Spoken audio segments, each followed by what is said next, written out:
அஸ்ஸலாமு அலைக்கும். இது வந்து நோன்பு திறக்கிறதுக்கு. இது வந்து பருப்பு வடை, கொத்தமல்லி, வெங்காயம், உப்பு எல்லாம் கலந்து வச்சிடலாம். வடை சுடுறப்போ காமிக்கிறேன். வந்து நோன்பு கஞ்சி செய்கிறதுக்கு வறுத்துக்கலாம். அரிசி குருணை அரிசி, அது வந்து பாசிப்பருப்பு. ரீஃபண்ட் ஆயில் 2 ஸ்பூன் போதும். தாளிப்பு கட் பண்ணி போட்டாச்சு. தண்ணி ஒரு 3 கிளாஸ் வச்சிரு. இஞ்சி, தேங்காய், ஒரு அரை வெங்காயம், கொஞ்சோண்டு புளி போட்டு இந்த புதினாவை எடுத்து கூட அரைச்சிக்கலாம். தேங்காய், இஞ்சி, உப்பு 1 ஸ்பூனு, புதினா போட்டு அரைச்சாச்சு. இது புதினா சட்னி. புளி போட்டிருக்கிறேன். புதினா சட்னி ரெடி ஆயிடுச்சு. போட்டலாம். இப்போ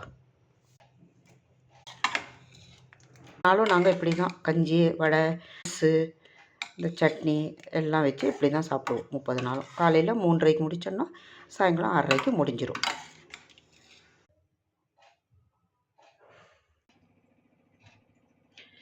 ஒரு ஆரஞ்சு, ஒரு 5 ஸ்பூன் சர்க்கரை போட்டு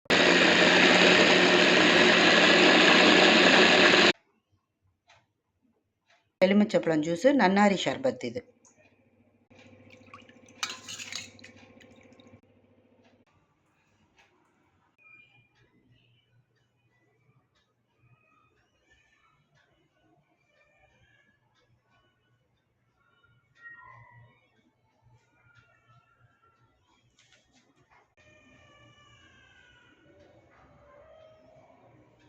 அதனால் அது இப்போ வடையை போட்டாச்சு.